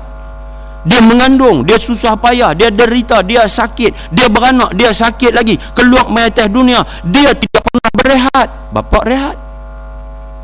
Macam mana ibu tak rapat dengan anak? Sangat rapat. Dia tengok setiap detik waktu kesusahan dan kepayahan dilalui oleh anak-anaknya. Ketika anaknya mula belajar mengenal dunia, ibu kenalkan dengan susah, ibu kenalkan dengan senang. Dia pimpin tangan anaknya berjalan jatuh, dia bangunkan anak dia sampai anak dia berjalan, berlari sampai anak dia membesar depan mata dia. Tiba-tiba sampai satu saat, satu masa, dia menjadi penyebab, boleh disebut begitu, untuk anaknya mati. Mungkin Fir'aun provokasi dia, kamu ibu yang tak bertanggungjawab, kamu tengok dengan sebab kamu, anak kamu aku bunuh, kamu tak kesian pada anak kamu. Lebih kurang begitu lah. Hak tu saya buat skrip tuan-tuan lah. Saya duduk cari dalam skrip tadi tak ada lah. Tapi nak abang kata, kalau dia macam tu lah, Fir'aun nanti tonyoh dia, dia kata hang ni apalah Masyitah, hang tak kesian ke kat nangoi-nangoi ni, pok ni anak hang kecil ni. Hang ingat senang ke anak besar sampai 3-14 tahun hang kerja dengan aku lama, aku bayar gaji kat hang, aku bagi hang senang apa semua. Hari ni hang tengok anak-anak hang tumpang senang dengan hang. Tiba-tiba hang hari ni dengan sebab sikit punya pasal lah hang nak selamat depa dak. Dia jam. Hang nak selamat depa dak? Aku tahu. Hang kata hang nak selamat depa. Kalau hang nak selamat depa, hang sayang kat depa, senang aja. Hang kata aku Tuhan. Alah Masyitah kata aku Tuhan aja. Nampak? No. Dia tak sekali-kali di situ merasa ragu. Tak ada ragu-ragu. Rabbi wa rabbukallah. Fir'aun, sorina, Tuhan ni bukan benda main-main. Hang manusia macam aku. Aku manusia, hang manusia. Kita dua-dua hamba Allah. Tuhan kita siapa? Tuhan kita Allah. Hang nak bunuh, hang duk tunggu apa lagi? Oh, Fir'aun kata ni kita bawa mai bagi cucuh menyala apa semua. Ni Masyitah ni aku nak rebus hang ni. Dia ingat Masyitah nak tarik balik. Masyitah kata tak apalah, kalau gitu aku ada satu permintaan. Hang himpun sat, hang nak rebus kami apa semua, himpun, hang tanam sekali. Tuan-tuan, saya nak cerita bagaimana di belakang Masyitah itu ada satu insan yang tak disebut. Ada tak? Siapa dia? Suami dia. Di manakah suami dia? Sebab tu dalam kisah saya cari dalam riwayat kalau jumpa. Cuma saya tak jumpa dengan hadisnya. Kitab ada di tangan saya ni adalah tulisan Syekh Muhammad Nasiruddin Al-Albani. Dia sangat hebat dalam hadis ya, takhrij hadis tentang Isra' dan Mi'raj. Tapi tak juga jumpa tentang kisah suami Masyitah. Tapi saya yakin dan percaya bahawa suami Masyitah adalah seorang lelaki yang hebat. Mana mungkin lahir anak-anak yang hebat daripada rahim seorang ibu yang hebat kalau suami itu tidak ada kehebatan. Nampak tak? Tuan-tuan muslimin muslimat yang dirahmati oleh Allah Subhanahu wa taala, tanpa kita menafikan bahawa ibu kesannya dan pengaruhnya sangat besar dalam pertumbuhan anak-anak, dalam hidup anak-anak. Sebab itu ibu adalah satu manusia yang sangat besar peranannya dan begitu penting. Tangannya sangat lembut, jiwanya sangat halus, kasih sayangnya sangat tinggi, kasihnya sampai ke surga. Tangannya lembut, menghayun buayan, melahirkan manusia pemimpin mengguncang dunia. Tengoklah dalam sejarah. Tuan-tuan ingat kisah imam kita Al-Imam Syafi'i rahimahullah. Nah, Imam Syafi'i ni tuan-tuan, Syafi'i itu moyang dia. Moyang dia, bukan datuk dia, moyang dia. Digelar Imam Syafi'i sebab muka dia macam saling tak tumpah moyang dia. Dia beranak di mana? Dia beranak di Gaza. Gaza di mana? Gaza di Palestin. Dia beranak di Gaza. Mana ayah dia? Ayah dia kecil lagi. Dia kecil, ayah dia telah meninggal dunia. Maknanya bila ayah Al-Imamul Ghazali mati, Imam Ghazali duduk dengan ibunya. Cuba buka kisah sejarah Imam Ghazali dengan ibu. Ibu dia cukup pengasih, ibu dia cukup penyayang, ibu dia sangat bertanggungjawab. Ibunya sentiasa pastikan Imam Ghazali makan daripada punca yang bersih dan halal.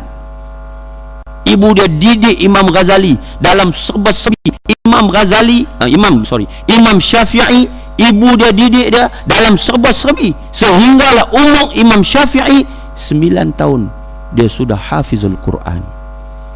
Umur Imam Syafi'i 10 tahun dia dah hafal kitab Muwatta Imam Malik. Tu dia tuan-tuan.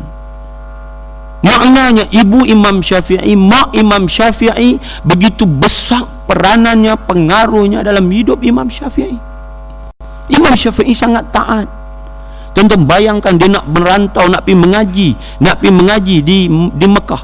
Tuan-tuan bayangkan Imam Syafi'i nak pergi mengaji dalam perjalanan, nak pergi Mekah, nak pergi Madinah, nak pergi di Saudi, jauh tuan-tuan daripada Palestin. Bukan dekat. Mekah dengan Madinah pun 400 kilo. Tampaklah daripada Palestin nak pergi ke Mekah, nak pergi ke Madinah, nak pergi jumpa Imam Malik, nak pergi mengaji. Tuan-tuan bayangkan, mula-mula dia minta, mak dia kata Tok Suhapi, dia tak pi. Tapi satu hari dia dah sangat cinta sangat nak pi. Mak dia memberikan segala restu dan doa. Imam Asy-Syafi'i, imam kita tuan, pergi dengan restu dan doa ibu, lalu dia menjadi seorang imam yang hebat walaupun hidupnya miskin dan susah, berkat Allah Subhanahu wa taala melalui tarbiyah seorang wanita hebat, ibu Al-Imam Syafi'i, maka lahirlah imam kita Al-Imam Syafi'i rahimahullah. Apa pengajaran dia? Nak habang kata tuan-tuan, kalau kita nak anak-anak yang hebat, macam mana anak-anak yang telah mengorbankan diri mereka di dalam kisahnya Masyitah, anak dia yang besar. Boleh saja abang kat Fir'aun itu mak aku, Fir'aun mak aku, dia nak pilih Tuhan dia Allah, silakan aku hari ini isytiharkan aku memihak dengan kamu Fir'aun, aku dengan kamu. Maka tentu Fir'aun kata, Masyitah, tengok anak hang dia cerdik, dia ikut aku, dia selamat. No, anak dia juga tidak berganjak dalam keimanan, di dalam mempertahankan akidah. Anak dia juga sanggup mati kerana mempertahankan akidah. Pasal apa? Tentu tarbiyah. Nak habang kata, kekuatan iman, keyakinan yang ada di dalam diri, akidah itu adalah merupakan teras kepada kehidupan. Kalau kita nak mampu menghadapi segala cabaran mana-mana zaman adalah cabaran yang pasti akan datang dalam kehidupan. Cabaran 10 tahun dulu, 30 tahun dulu, 40 tahun dulu, itu semua nama dia ujian. Cabaran sekarang, hari ini, minggu depan, tahun depan, walaupun makin meningkat, tetap nama dia ujian. Allah kata, Allazi khalaqal mauta wal hayata liyabluwakum ayyukum ahsanu amala. Dia yang jadikan kematian, jadikan kehidupan, uji siapa yang lebih baik amalannya antara kamu.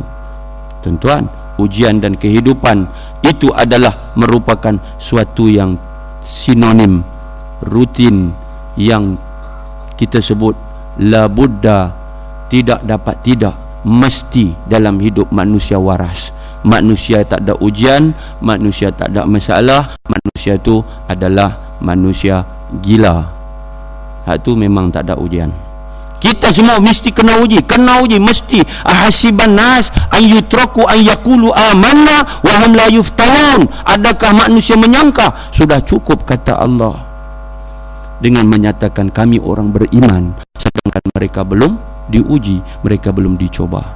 Walaqad fatanna alladhina min qablihim, sesungguhnya Allah telah menguji, telah mencuba umat yang ramai sebelum itu, umat sebelum daripada mereka. Fala ya'lamanna Allahu alladhina sadaqu, maka Allah taulah pada ketika itu di sisi ilmu Allah yang sudah sedia tahu siapa yang benar-benar beriman. Wala ya'lamannal kadzibin, dan Allah tahu siapa yang mendusta. Maknanya kita kena uji.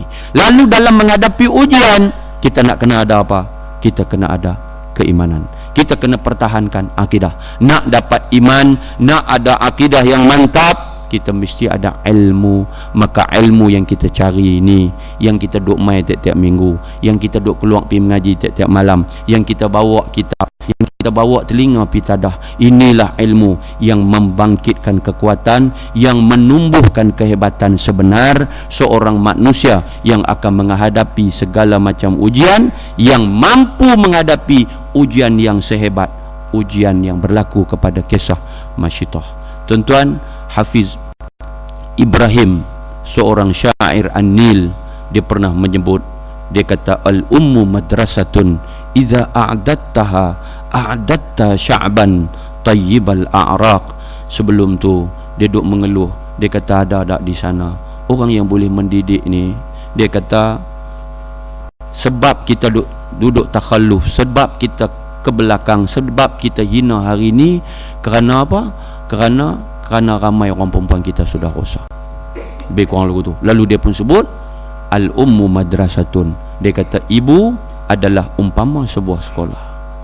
Jadi ibu-ibu mesti jadi seperti sebuah sekolah, membekalkan ilmu. Ibu-ibu kena bekalkan kemahiran, ibu-ibu kena bekalkan kekuatan, ibu-ibu kena bekalkan kematangan, kurniakan kecemerlangan kepada anak-anak yang kita kandung, yang kita lahirkan, yang kita asuh, yang kita didik di depan mata kita daripada besar 4 jari sampai dia jadi manusia yang hebat.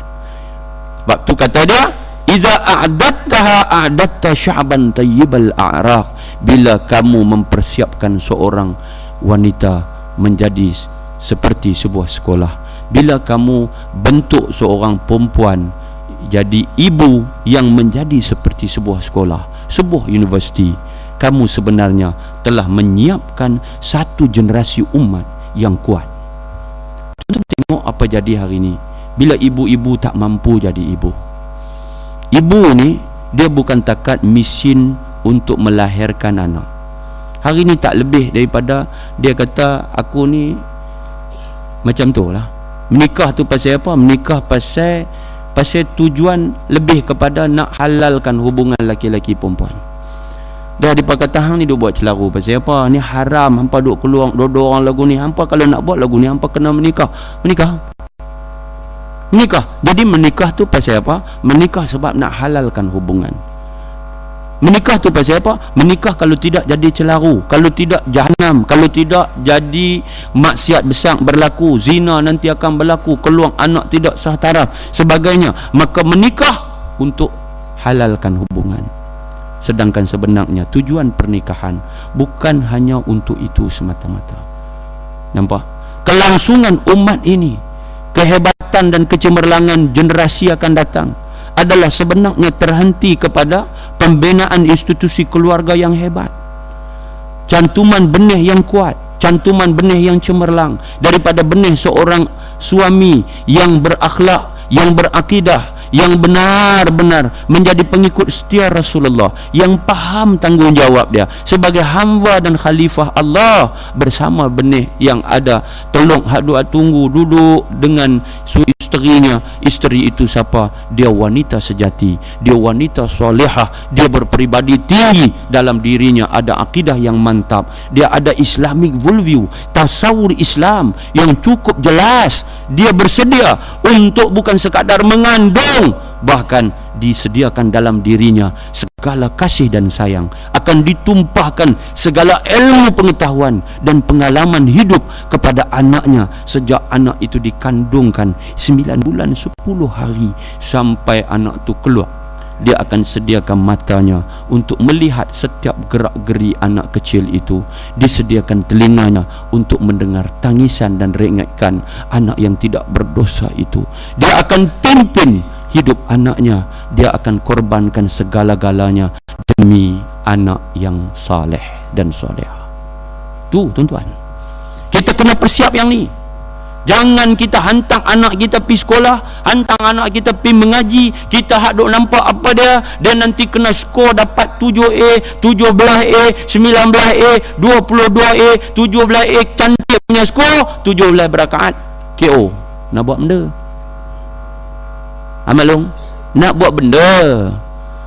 Anak dara kita punya bagus punya skor, tang nu cemerlang, tang ni cemerlang, tang nu cemerlang, balik-balik tu dia rambut dia dengan merah menyala, tudung kepala sudah tak pakai. Dulu kita hantar dia pergi mengaji sekolah menengah, sekolah rendah pakai tudung. Kalau keluar pergi mengaji di sekolah cemerlang tu, balik-balik dia sudah jadi anak yang mempunyai identiti baru. Balik-balik dia dengan stand dia, balik-balik dia dengan prinsip hidup dia. Dia kata, "Mam, I love you, Mam." Dia kata, bila yang mak duk cakap orang putih dengan cik, mak tak biasa cakap-cakap orang putih. Alah mak ni, kita mesti up to date lah, Mam. Relax lah, Mam. Just say I love you too je. Cik, tarbiah mak dia. Mak bagus dia pakai kain kelubung, tiba-tiba nak keluar, anak sudah dengan rambut merah ni nak keluar pakai rambut merah juga.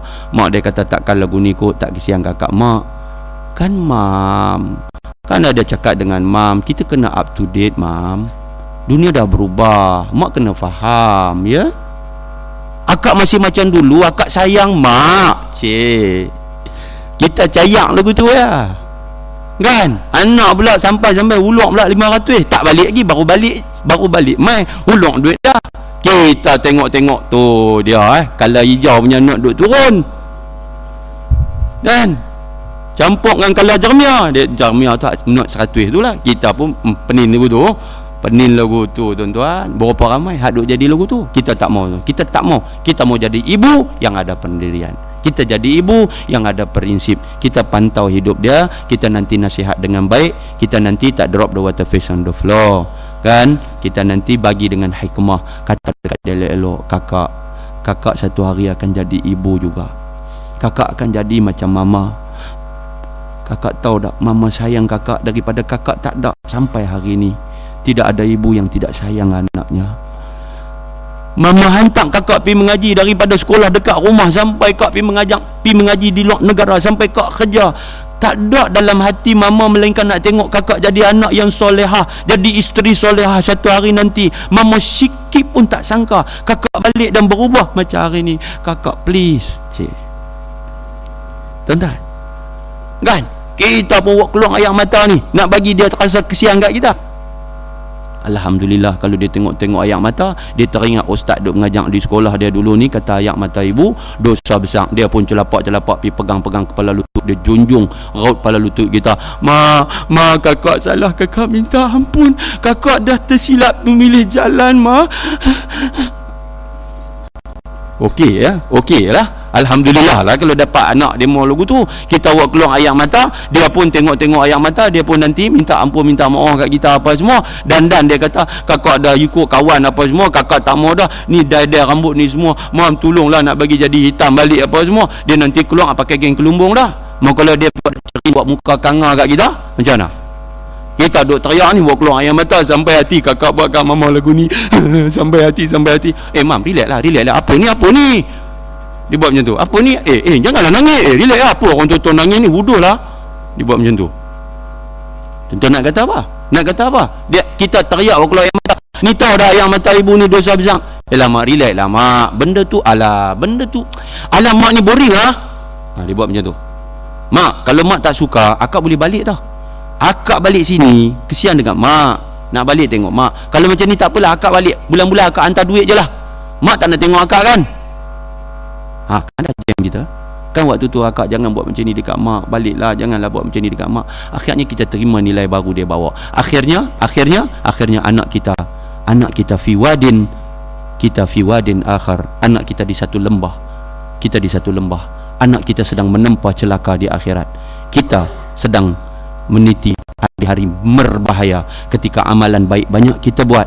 Kita sedang menanggung apa yang akan kemudiannya anak hadiahkan pada kita. Dia beban kepada kita. Betul tak tuan-tuan? Nah, saya dengar tang mana kemarin duduk dengan Ustaz Din dalam radio. Kebetulan duduk dengan Ustaz Din duduk ceramah mengajak petang kemarin. Dia kata kita ni, dia kata ibu bapa Allah, anak kita lah. Kalau kata anak tu sakit karang lah malam-malam, siapa hak benar sakit karang tahu lah. No, apa kita ni kalau siapa kena gout tahu lah rasa lagu mana kan. Nek terpeleot musim kan, hak kena sakit karang dia aduh lah. Ataupun sakit gout ke apa, sakit yang meronta-ronta, tentu kita tak akan biang. Boleh kita biang? Kita pergi tengok dia duduk bergulung, kita boleh biang? Kita tak biang ya. Kita nanti kata apa kat suami kita? Abang tengok anak kita tu abang. Ya Allah kesiannya. Nak sabang. Mak bawa pergi hospital lah ni juga. Angkat buah dalam kereta. Suami tak lah nak bawa pergi hospital besar. Alot setang. Bawa pergi Sultanah Bayar. Dia kata abang, tak usah bawa anak pergi Sultanah Bayar. Jangan dah takut abang. Antu nak bawa pergi mana? KMC. Bawa PKMC, bawa keluar duit, sanggup bawa keluar duit 4, 5, 6, 7 ribu. Suami kata nak ada duit, abang biar pergi, kita tak usah kira, anak kita kena buat operation bang. Kalau pergi tang tu lambat, mereka nak tengok abang tang ni abang. Bawa pergi, pasal apa? Pasal anak teruk, sakit teruk yang amat. Pukul 2 pagi kita bawa pergi. Anak kita tak angkit sembahyang subuh ke mana? Anak kita tak mangkit sembahyang subuh ke mana? Kita relax aja. Ada anak hantar SOS, help me. Dia tak sebut lah, tapi lebih kurang lagu tu lah. Sebenarnya dia punya roh dia duduk lagu tu, dia roh dia sedang letih, roh dia sedang bertarung ketika itu, jiwanya sedang rosak pada ketika itu. Dia penat menentang dunia yang sangat hebat cabarannya. Dia kata mak tolong mak, abah tolong abah, abang sedang kelemasan, tolong. Dia sedang lemah dalam tidur dia, dalam mimpi dia. Kita pula duk kata kat lelaki, dia kata abang, anak kita tu bang semalam dia balik pukul 3 pagi bang, kesian dia meniaga MLM bang. Habis yang duk dapat duit 300-400, 400-500 itu duit tu lah bang. Alah abang nanti dia kodoh je lah. Alah abang ni macam lah besar sangat. Ni Al-Mangkuku Wal-Hayuni orang panggil. Apa punya mak ni jadi lagu ni? Pasal apa kita pergi jadi lagu tu? Anak kita sedang kelemasan itu.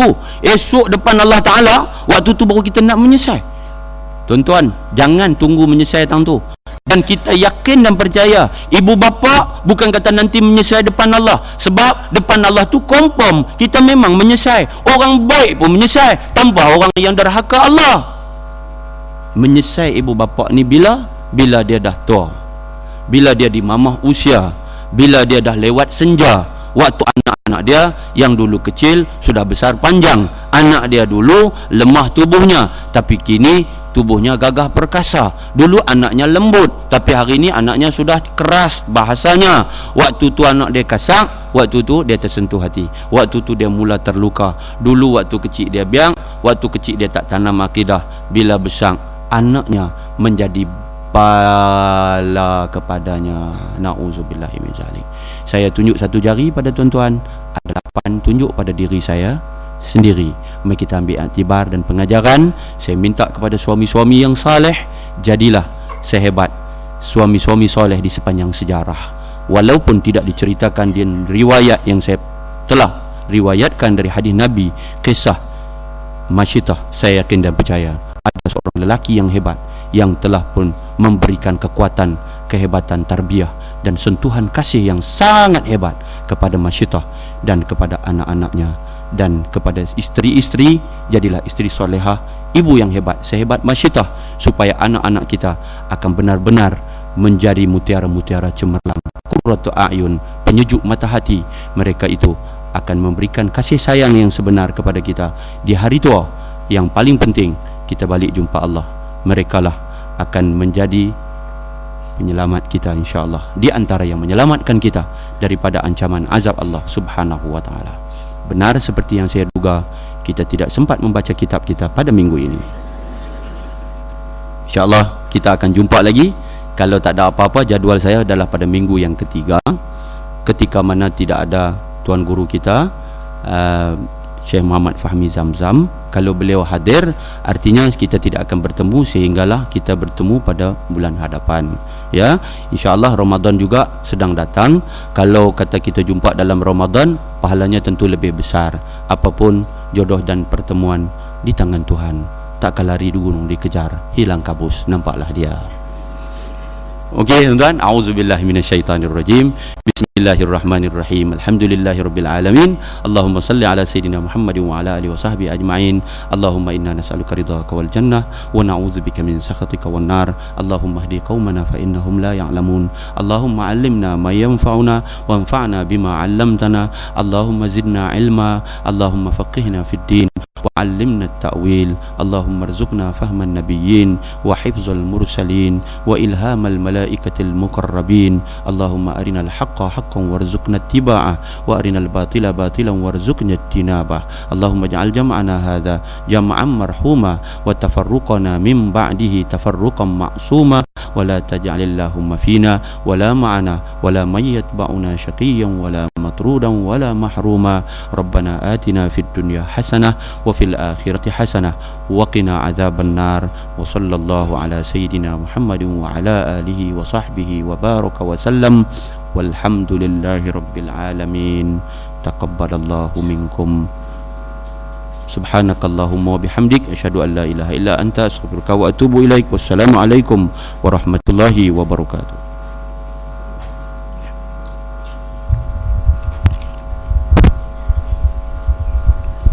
Saya mohon maaf, beg tu saya main daripada Pahlawan, tak beli rumah. Jadi tak apa lah, minggu depan lah yang nak menyumbang. InsyaAllah tak beli rumah lagi ni.